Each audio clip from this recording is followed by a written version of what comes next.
Itulah yang di dalam Kristus Yesus telah menjadi bapamu oleh Injil. Oh, di dalam Injil lagi Paulus mengklaim gitu. Yang kuberitakan kepadamu. Ini kelihatannya kalian tidak menerima berita ini. Oke? Jadi di sini Paulus bapakmu. Makanya di sini Matius 23:19 dikatakan, dan janganlah kamu menyebut siapapun bapa di bumi ini, karena hanya satu bapamu, yaitu Dia yang di surga. Ini Yesus bilang.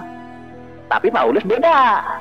Kan gitu. Nah, malah Yesus bilang, iblislah yang menjadi bapamu. Nah, nanti akan lari ke iblis. Bapak ini siapa? Paulus. Paulus iblis. Oke ya, kita lanjut. Sekarang Roh Kudus. Roh Kudus ini siapa? Nah, menurut kajian yang saya dapat, Roh Kudus itu Paulus. Loh, Anggur Asam kamu ngarang. Ini saya punya kajiannya nih. Paulus adalah Roh Kudus. Ya, tahan napas. Ini tadi sudah dibahas ya, Bapak di dalam aku adalah Bapak siapa. Nah, kita berbicara. Kita kaji dulu nih ya, kita pakai narasi dulu ya, tidak langsung konklusinya Paulus. Galatia 3 nomor 13, Kristus telah menebus kita dari kutuk hukum Taurat dan jalan menuju kutuk karena kita, sebab ada tertulis, terkutuklah orang yang digantung pada kayu salib. Ini Galatia ini adalah pernyataan Paulus melalui suratnya. Jadi Paulus berani mengatakan Kristus Yesus ini ada nama sampingnya, ada jelas, adalah orang yang kutuk dan terkutuk. Malah dia mengatakan kutuk divalidasi dengan ada yang tertulis, kata dia bilang. Oke, clear ya. Yang berani mengatakan Yesus kutuk dan terkutuk adalah Paulus. Kita lanjut. Nanti kita lanjut kepada siapa Roh Kudus. Nah, kita lanjut pakai narasi dulu ya. Nah, di sini contoh satu ya. 1 Korintus 16 ayat 23. Kasih karunia Tuhan Yesus menyertai kamu. Di 2 Tesalonika juga, karena karunia Yesus Kristus Tuhan kita. Nah, di sini siapa yang berani mengatakan Yesus adalah Tuhan? Paulus lagi. Data loh ya. Kenapa Paulus itu berani mengatakan Yesus terkutuk, Yesus kutuk, Yesus Tuhan? Kenapa? Karena dia Roh Kudus. Oh, Anggur Asam kamu ngarang. Oh, kita pakai data. Hanya Roh Kudus yang berani mengatakan dia terkutuk, Yesus terkutuk, dan Yesus Tuhan ini hanya Roh Kudus. Nah, Paulus ini adalah jelmaan Roh Kudus yang menjadi daging. Ini datanya. Nah, ini diklaim, ini memang ada klaimnya dari siapa? Paulus juga nih.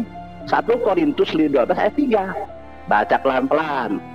Ya, karena itu aku mau meyakinkan kamu bahwa tidak ada seorang pun yang berkata-kata oleh Roh Allah dapat berkata terkutuklah Yesus. Oke? Dan tidak ada seorang pun yang dapat mengaku Yesus adalah Tuhan. Oke? Selain siapa? Selain Roh Kudus. Wah. Paulus yang berani. Gepeng Mbak ini. Dia mengatakan kepada semua orang, tidak boleh ada yang berani mengatakan Yesus terkutuk dan Yesus adalah Tuhan, kecuali Roh Kudus.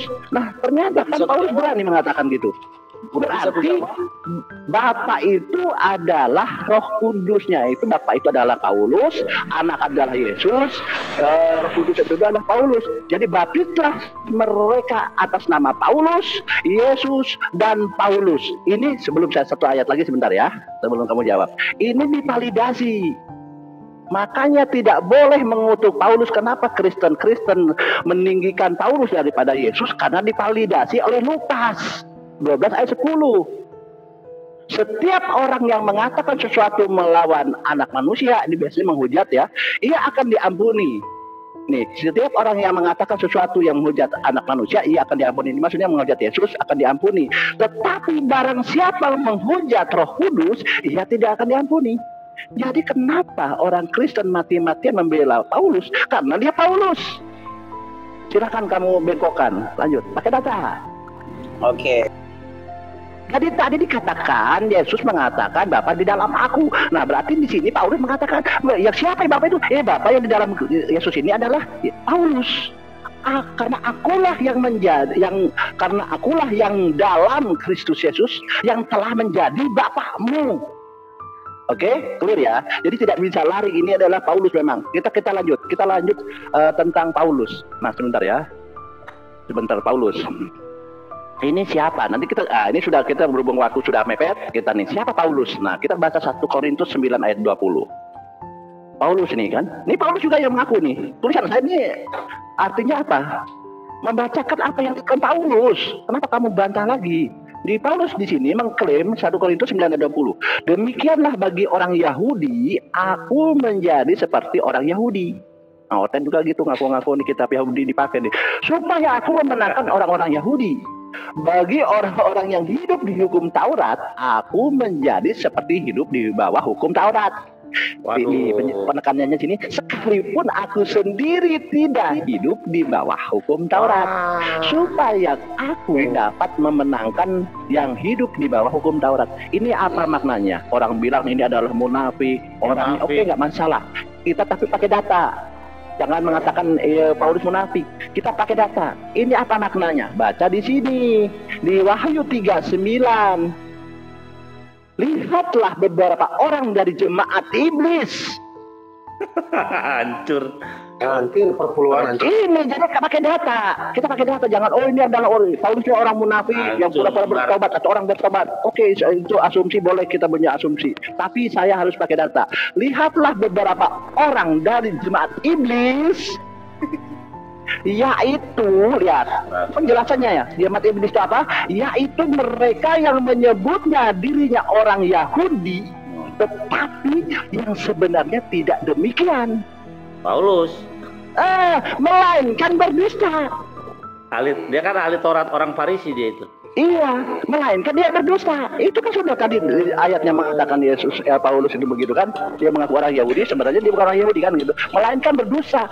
Akan kuserahkan kepadamu, sesungguhnya aku akan menyuruh mereka datang dan tersungkur di depan kakimu dan mengaku bahwa aku mengasihi engkau. Nah, ini jemaat iblis yang pura-pura mengajaran ajaran kasih ini. Jemaat iblis. Hancur mimbar. Jadi kalau kalian mengajarkan ajaran kasih Paulus ini memang jemaat iblis begitu. Dia pura-pura gitu. Perpuluhan hancur. Ini data. Berat ini, ngeri nih agama ini, agama ngeri nih. Kesempatan namanya. Boleh. Ya oke ya. Makanya di Matius 14 ayat 26, Yesus ini dibilang hantu loh. Ngeri. Ya gini. Makanya orang Kristen ini kenapa akhirnya akan dicampakkan ke dalam api? Semuanya loh, Kristen ini tidak ada kecuali. Tidak ada keselamatan. Semuanya akan dicampakkan, semuanya. Karena ini kalian menyembah iblis sebenarnya. Coba ya. Akan digarami. Setiap orang Kristen ini loh akan digarami loh. Ngeri loh ini. Tentunya ada alasan dong. Alasannya apa? Nih, Yohanes 1. Pada mulanya firman itu bersama-sama dengan Allah, dan firman itu adalah Allah. Nih, firman adalah Allah. Nah, Allah ini di Yohanes 1:14, Allah ini telah menjadi manusia. Kalian klaim ini adalah Yesus. Berarti Allah itu adalah Yesus. Nah, siapa Yesus ini? Yesus ini ternyata yang lahirnya di dalam goa, kan, mati di goa dan bangkit di goa. Dia lahirnya di goa loh itu. Kalau menurut mereka ini. Nah, disinilah kalian ini akan menjadi dilemanya. Yahudi tidak pernah mengatakan, Islam tidak pernah mengatakan Allah atau Tuhan itu roh. Dan barang siapa menyembah dia harus menyembahnya dalam roh dan kebenaran. Roh ini apa? Kamu harus paham. Roh itu banyak makna. Nah, roh ini suatu unsur yang ada dalam jasad yang diciptakan Tuhan sebagai penyebab adanya kehidupan. Nah, roh ini dalam kamus besar bahasa Indonesia adalah setan. Mana? Nih, roh ini adalah setan. Saya kenapa menarik ini garis ke setan? Karena ini cocok nanti. Saya harus pilih mana yang sesuai konteks ayat itu. Saya mengambil diksi setan. Nah, kenapa Yesus ini dalam diri Yesus ini atau Yesus itu adalah setan? Di sini kita baca nih. Kamu beli dulu sana mas harapannya, ya.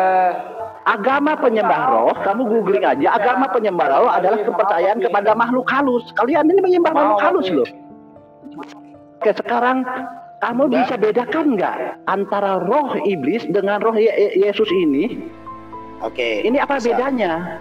Saya Ya, khawatir siap. kalian ini salah menyembah. Sama-sama roh loh, iblis roh. Ya, siap. Yesus adalah Allah, itu adalah roh. Kalian jangan salah sembah.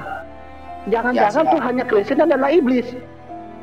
Ya, Ini siap. jangan salah sembah kalian ini, tentang keselamatan, bahaya loh kalian. Silakan.